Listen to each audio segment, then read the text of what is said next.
Você já teve aquele medo, aquela insegurança na hora de ter que passar uma informação, às vezes para a diretoria, às vezes uma palestra ou num congresso, e você não tem certeza se aquele dado, aquela informação que você está pegando sobre o assunto, especialmente sobre sustentabilidade, se ele foi pesquisado por alguém, se ele realmente foi investigado ou é apenas opinião ou chute de alguma pessoa que colocou isso num blog, enfim, em algum lugar. Em situações como, às vezes você está numa palestra e você fica com medo que alguém naquela plateia tenha alguma informação melhor que a sua, ou mais atualizada, ou uma informação que tem mais rastreabilidade, e você fica com medo de passar isso para frente. Então, a boa notícia é que tem como resolver isso, usar uma metodologia robusta, onde vai te informar como coletar essas informações, esses dados, deixar eles rastreáveis. E apesar de ser robusta, é uma metodologia simples, então dá para fazer isso, e é o que eu faço sempre que eu preciso de um dado, uma informação, seja para fazer um vídeo, escrever um artigo, ou até uma proposta comercial para uma empresa onde eu preciso de uma informação que dê mais robustez, mais credibilidade para o que eu estou falando. Meu nome é Fernando Kuzinski, eu sou especialista em sustentabilidade de produto, eu ajudo profissionais de diversas áreas a se tornarem experts no desenvolvimento de produtos sustentáveis. E a primeira coisa que a gente tem que pensar é que, se tiver uma metodologia simples e robusta, vai ser mais fácil você se armar e ter mais informações e mais dados e fatos, não há argumentos contra, para você poder estar debatendo com alguém, seja com a diretoria, seja com o seu chefe, ou seja dentro de um trabalho de mestrado, doutorado, enfim. Então, tendo essa metodologia, fica mais fácil de você ter essas informações e também ter rastreabilidade. Se alguém precisa eventualmente repetir esse trabalho que você fez, essa pesquisa que você fez, você tem tudo documentado lá. E se você quer se atualizar, melhor ainda, você pode usar essa metodologia para sempre estar se atualizando. E acontece que às vezes você leu um artigo e já passou algum tempo, passou lá 6 meses, 1 ano, e você está fazendo uma apresentação e lhe vem um insight e diz, pô, eu já vi uma informação que seria relevante para mim agora. Só que se você não documentou isso, você não vai achar essa informação. Ninguém acha essa informação, é raro. Então, por isso que a gente se arma de ferramentas, de uma metodologia para poder documentar e, quando precisar, buscar essas informações no lugar correto. Porém, essa metodologia, apesar de ela funcionar, ela também não é mágica, né? Você precisa seguir um passo a passo e você precisa ser comprometido com aquilo ali, documentar, atualizar sempre as informações. Bom, eu mesmo já usei várias vezes isso e tem diversos benefícios usar essa metodologia.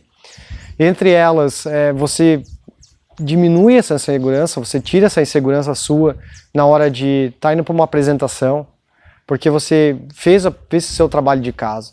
Você pesquisou, encontrou os melhores artigos a respeito daquele tema que você está pesquisando, aquele tema de sustentabilidade, eventualmente sobre reciclagem, por exemplo. Se você estivesse pesquisando sobre reciclagem de poliuretano, né, e você fosse para uma apresentação e você achou alguma informação, às vezes num blog, em algum lugar, e vai para a apresentação e fala que o poliuretano não é reciclável.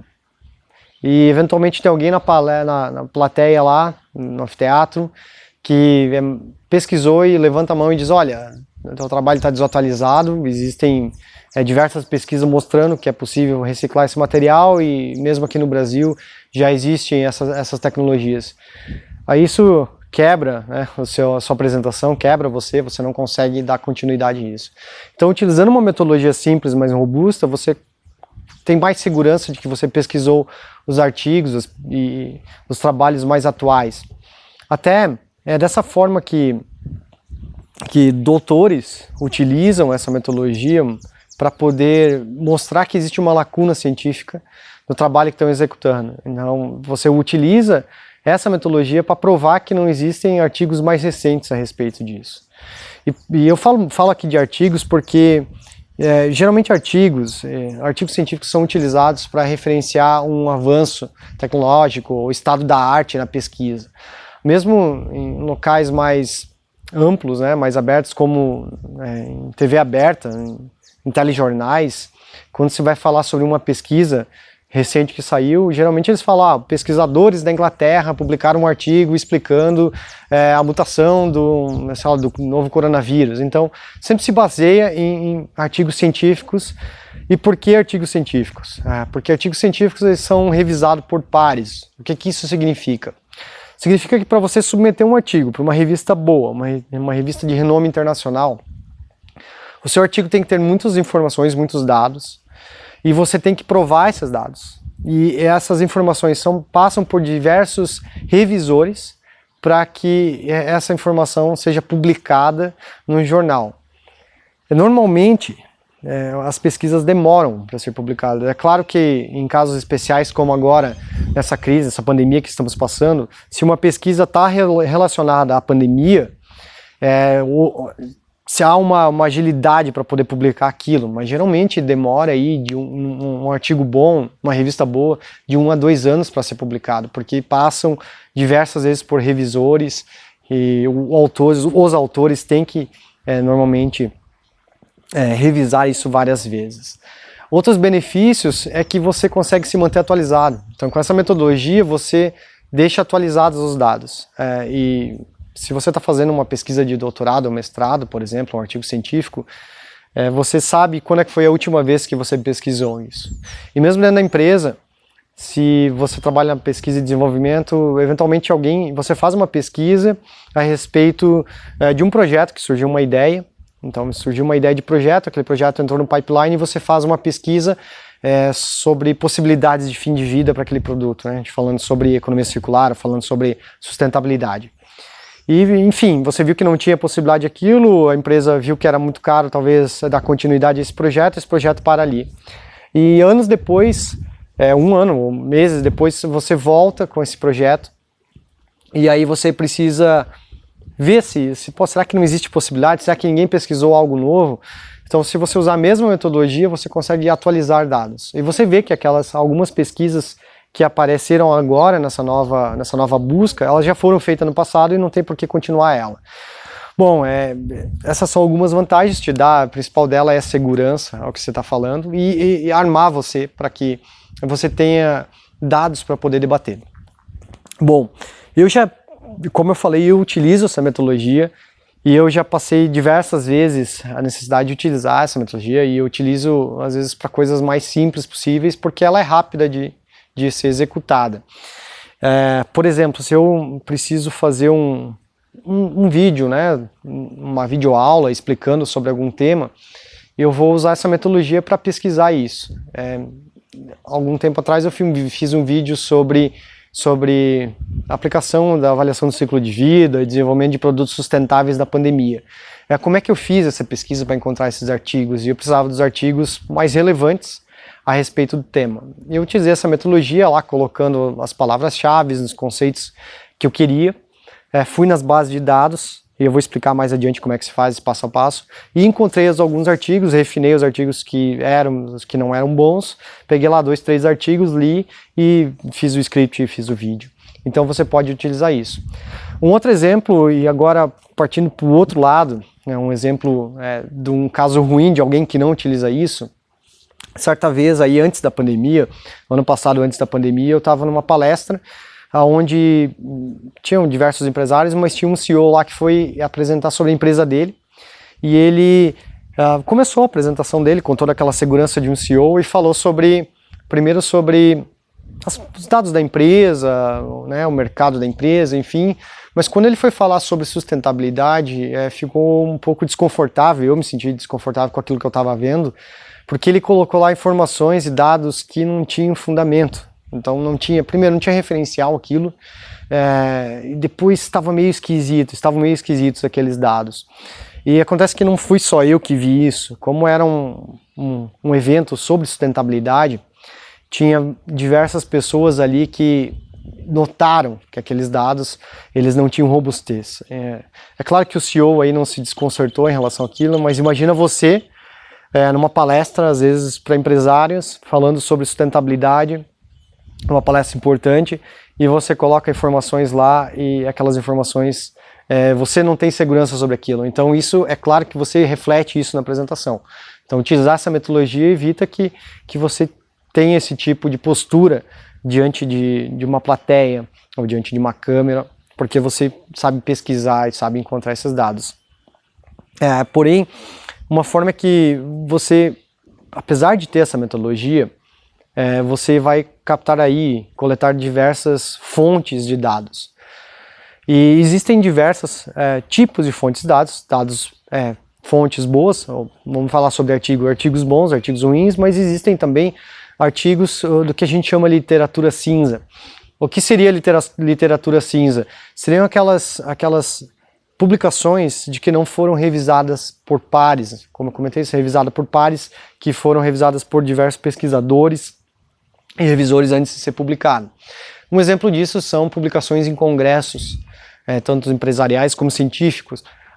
Às vezes tem uma pesquisa, isso é comum, antes de a pesquisa tomar um corpo e ser documentada, numa forma de um artigo, numa revista de renome, às vezes o pesquisador ou os pesquisadores apresentam num congresso, e esse congresso se torna um artigo de congresso e ele é colocado aí nas bases de dados. Não quer dizer que toda literatura cinza ou todo artigo de congresso é ruim, porque às vezes você sabe que quem publicou aquele artigo é um pesquisador de renome que você já acompanha, e os pesquisadores que estão ali são bons, ele já tem muitas publicações, então é indício de que aquela publicação sim, ela é boa, apesar de não ter sido revisada por pares, e às vezes utilizar uma metodologia de que alguém que já está publicando um artigo de congresso seja útil para o seu projeto, na hora que você está desenvolvendo um produto sustentável, ou te dar um direcionamento para onde correr, para o que procurar. Bom, vamos à metodologia, como é que funciona essa metodologia. Eu anotei aqui porque são 12 passos e para eu não estar me perdendo nela.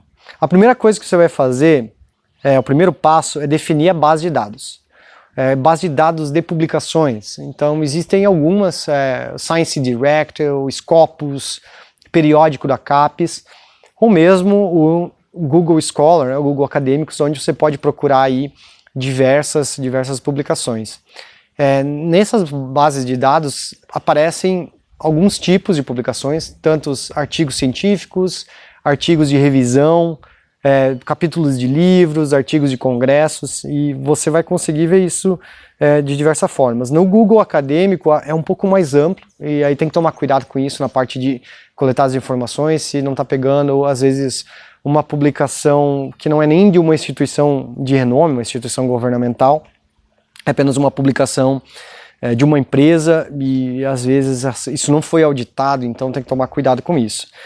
O segundo passo é definir o tema da pesquisa. Por exemplo, eu vou pesquisar quais são os impactos ambientais, qual é a sustentabilidade de produtos de beleza.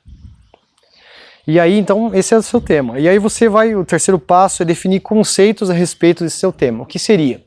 Bom, se eu estou pesquisando sobre impactos ambientais de produtos de beleza, então algum tema é produtos de beleza, é um conceito, né? Impactos ambientais ou pegada de carbono é um outro conceito.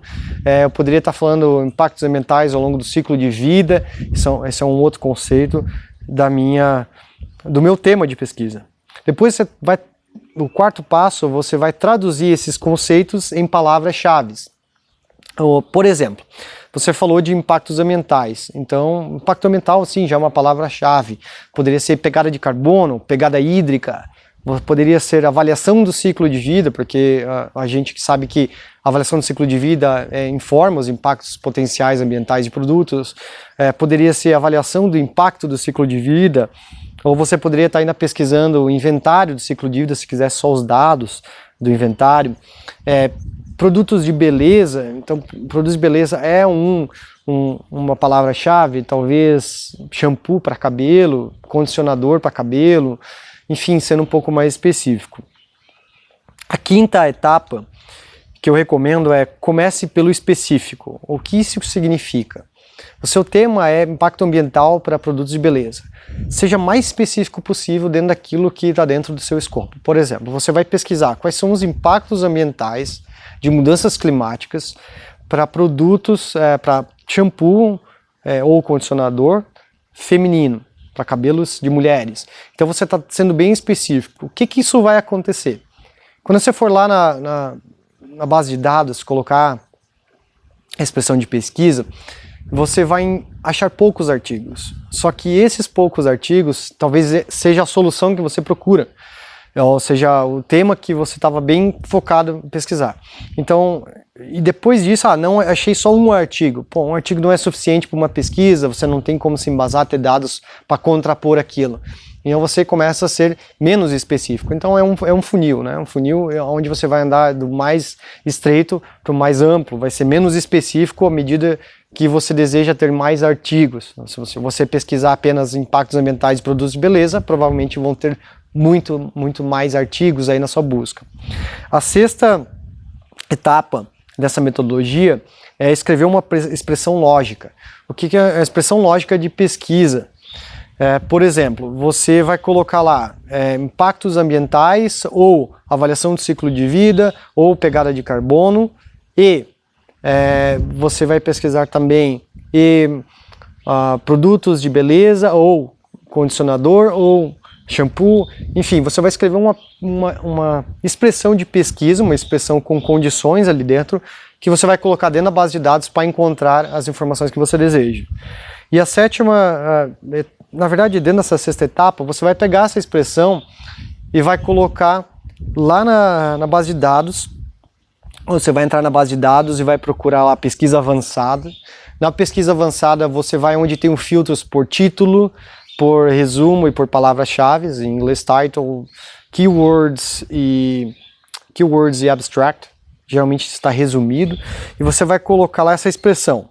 E você vai encontrar aí muitos dados. O que eu sugiro também, se você estiver fazendo uma pesquisa de doutorado, de mestrado, ou quer fazer um artigo científico, geralmente é recomendado que os artigos utilizados nas referências tenham no máximo 5 anos, para que isso seja um artigo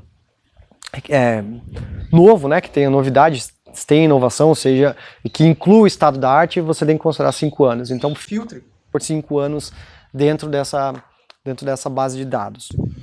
E aí, essa é a oitava. A nona etapa é o seguinte: você achou lá, obteve resultados, às vezes 10, 20 páginas lá de artigos. O que você vai fazer? 10, 20 páginas é muita coisa, 10, 20 artigos. Primeiro filtro que você vai ter agora, você vai ler os títulos. E você vai eliminar aqueles títulos que não lhe chamam atenção ou que não tem a ver com aquele seu tema, porque eventualmente as pessoas usam as expressões que você colocou ali no resumo, só que não está se tratando daquilo. Às vezes a pessoa colocou ciclo de vida, mas não está relacionado ao impacto ambiental, está relacionado à biologia, ou está relacionada a marketing, ou a avaliação do ciclo de vida, ela está relacionando a questão de engenharia de produção, mas não está relacionada à sustentabilidade. Então você vai eliminar isso já pelo título, porque o título vai te dizer se dentro daquele trabalho tem alguma coisa ou não a ver com aquilo que você está procurando. Depois disso, você vai eliminar, então você eliminou, já deu uma filtrada legal, reduziu lá de 20 artigos, reduziu para 10 artigos. Agora você vai ler os resumos. Resumos geralmente não são muito grandes. Você vai ler os resumos e nesse resumo você vai ver, primeiro, qual era o objetivo de pesquisa. Segundo, qual metodologia ele utilizou. Às vezes é um artigo de pesquisa bibliográfica, onde a pessoa está fazendo uma revisão bibliográfica. E aí você vai também, qual a metodologia que utilizou, vai olhar quais são os resultados, se aqueles resultados fazem sentido ou não. E aí você já consegue fazer um filtro melhor, dizendo, bom, esse artigo aqui provavelmente vai me trazer muito conteúdo, esse artigo eu vou utilizar. E aí, depois disso, o que eu sugiro é o seguinte: você vai fazer 2 tabelas, tá? 2 planilhas aí, 2 tabelas. A primeira, você vai documentar as informações que você achou na primeira pesquisa, na pesquisa da base de dados. Então você vai colocar lá a expressão lógica, a expressão de pesquisa, de condicional, e aí você vai colocar a base de dados numa coluna, e você vai colocar ali dentro dessa base de dados quais são os artigos encontrados. Por exemplo, encontrei 20 artigos no Science Direct. E aí você fez o filtro de título e fez o filtro de resumo e sobraram 5 artigos relevantes. Então você coloca lá os 20 que foram encontrados, 5 que foram relevantes. Coloca a data da pesquisa também, é importante isso. E você faz isso para todas as bases de dados que você for procurar. Então você vai procurar, e eu sugiro que procure na Science Direct e procure no Google Scholar. Tá bom esses dois aí. Se você quiser ser mais avançado, procura no Scopus também, procura no periódico da CAPES. Uma coisa legal de colocar aqui, já falando sobre essa base de dados, é que eventualmente uma objeção sua pode ser em relação aos custos, né? E às vezes eu quero fazer a pesquisa, mas, pô, Fernando, eu sei que muitos dos artigos são pagos.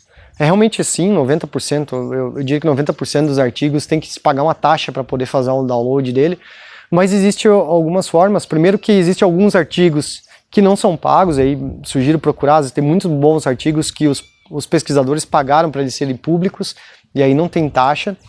A segunda coisa que eu indico é, vá e procure o resumo, leia o resumo. Se aquele resumo lhe faz sentido, às vezes justifica pagar por um artigo aí $10, $20, para poder ter uma informação que vai dar uma direção para sua pesquisa, vai dar uma solução para o seu projeto, para encontrar uma alternativa de fim de vida diferente.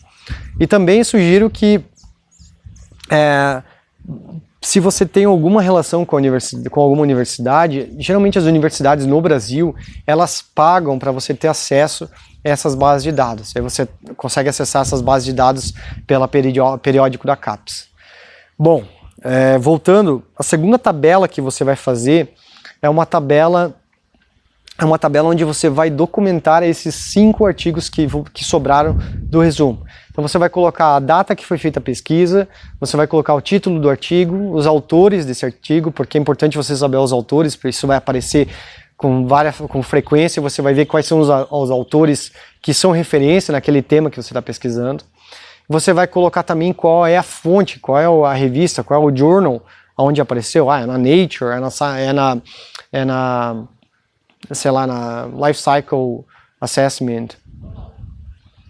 E você vai colocar qual é a fonte, qual é o journal onde está aparecendo, se é a Nature ou se é outra revista. Você também vai colocar a data que foi publicado, porque isso é importante, e coloque ali uma outra coluna com o status, se você já leu, se não leu, como é que está aquilo, se aquilo é relevante ou não. Bom, a última e não menos importante etapa dessa metodologia é como é que você documenta isso, porque eu falei que é importante a última etapa, a 12ª etapa, a última etapa, e não a menos importante, é como é que você documenta essas informações que você vai ler no artigo. Então você vai ler o artigo, vai extrair informações de lá, e você precisa documentar isso, porque senão vai passar algum tempo, você vai esquecer dessas informações, e você vai estar fazendo uma apresentação, vai estar fazendo um artigo, e você vai lembrar que você tinha uma informação boa, mas ela se perdeu porque você não documentou. Então eu sugiro que você use uma ferramenta para poder documentar isso. Pode ser um caderno. Eu gosto de usar o OneNote, onde eu coloco as informações lá dentro daquele artigo. Então, o título daquela página no OneNote é o página e o ano de publicação. E dentro do artigo, às vezes eu boto a capa, a foto da parte de cima do artigo, onde está ali qual é o journal, qual é a data, quem são os autores. Tem o DOI também. Para quem não sabe, o DOI é como se fosse um ID daquele artigo. Então, se você jogar o DOI no navegador, no browser da internet, ele sempre vai achar o artigo. Então, eu uso o OneNote. E por que o OneNote? Porque ele fica fácil depois de você ir na ferramenta de pesquisa. Você está escrevendo um artigo, está fazendo uma apresentação, e você coloca um termo de pesquisa. Por exemplo, você quer ver sobre reuso, e você coloca reuso lá na barra de pesquisa do OneNote, ele já busca todos os artigos ou todas as vezes que você falou de reuso, se o tema tiver em inglês ou não. Essas são as 12 etapas, né, que eu uso, e uso muitas vezes, com muita frequência, essa metodologia para pesquisar aí dados e informações, como eu falei, para poder fazer uma proposta comercial, para enviar uma apresentação para alguém, ou para fazer um artigo científico. Eu utilizo essa metodologia. Eu queria colocar 2 pontos que são, que talvez você esbarre dizendo, mas eu não tenho tempo para ficar lendo muito artigo. Eu não tenho tempo para ler um artigo, porque geralmente o artigo aí tem 7 páginas, 10 páginas, eu não tenho tempo para isso. Mas você não precisa muito tempo, porque um artigo ele é padrão Então todos os artigos, geralmente eles seguem um padrão, onde começa por resumo, né, o cabeçalho, o resumo, depois introdução, metodologia, onde materiais e métodos e metodologia, e aí ele vai para resultados e depois conclusão. E aí você vai para o artigo, se o artigo já está resumido, já está classificado como seu artigo, você vai para o artigo direto onde você precisa. Eu preciso saber qual foi o objetivo de pesquisa deles. Vai para a introdução. Eu preciso saber qual foi a metodologia que eles utilizaram no desenvolvimento de produto, qual era a estratégia de design. Vai para materiais e métodos, ou metodologia. Eu preciso saber mais detalhes sobre os resultados, estatística de resultado. Vai para a parte de resultados. Eu preciso saber qual era a lacuna que eles identificaram, quais problemas que eles queriam resolver.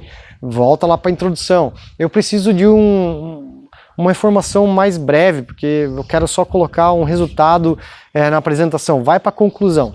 Então você consegue tempo fazendo isso. Você vai direto onde você precisa, porque geralmente um artigo segue um padrão. Um artigo científico no mundo inteiro segue um padrão. Outro ponto que você pode também dizer, Fernando, mas eu não sou especialista em inglês, eu não sou proficiente em inglês, e os artigos são em inglês. Sim, os artigos são em inglês, 90% dos artigos aí, diria, são em inglês. E como é que você faz isso? Primeiro, porque o inglês técnico ele não é tão difícil assim, ele segue padrões também. Depois, como eu comentei, o artigo tem um padrão. Então você sabe onde é que está a metodologia, você sabe onde deveria estar aí os objetivos, os resultados, e fica mais fácil de interpretar isso. Tem muitos gráficos, muitas tabelas, então fica fácil interpretar um resultado também, isso facilita. Depois, em últimos casos, usa o Google Translate, que ele tem a ferramenta de inteligência artificial, então cada vez está mais atualizado. Se você utilizar termos relacionados à avaliação do ciclo de vida, por exemplo, ele tem muita coisa que está atualizada lá dentro.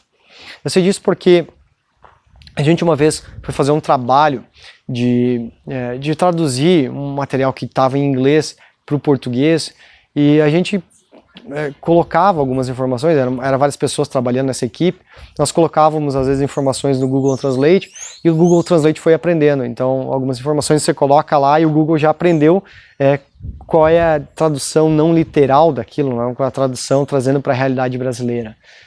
Certo? Então são essas dicas, são esses 12 passos, eu espero que isso contribua aí com o seu projeto, com a sua pesquisa, eventualmente com a apresentação, que você tenha mais segurança quando for apresentar um trabalho para um congresso, um trabalho para uma palestra, passar uma informação para a diretoria, use isso, porque isso vai também fazer com que os seus diretores, o seu gestor que vai lá para a diretoria, para o conselho, vá apresentar uma informação que tem segurança, ele vai confiar mais em você, porque ele sabe que você consegue manter a rastreabilidade daquilo.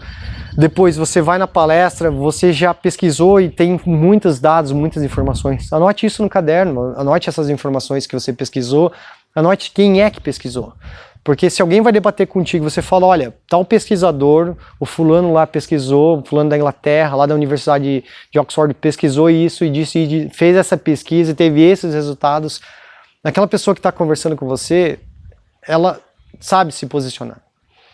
Isso é muito importante para que você não tenha essa mentalidade de eu não sei muito, os outros se me questionarem eu não vou conseguir debater de frente. Se arme com essas informações, tenha certeza disso e não arrede o pé. Coloque a sua opinião, seja firme na sua opinião, porque você tem dados, você está armado com isso. Certo? Eu espero ter contribuído. Se gostou desse vídeo, não esquece de compartilhar com seus colegas e espero que ajude bastante pessoas. Obrigado, eu vou ficando por aqui. Um abraço e até mais.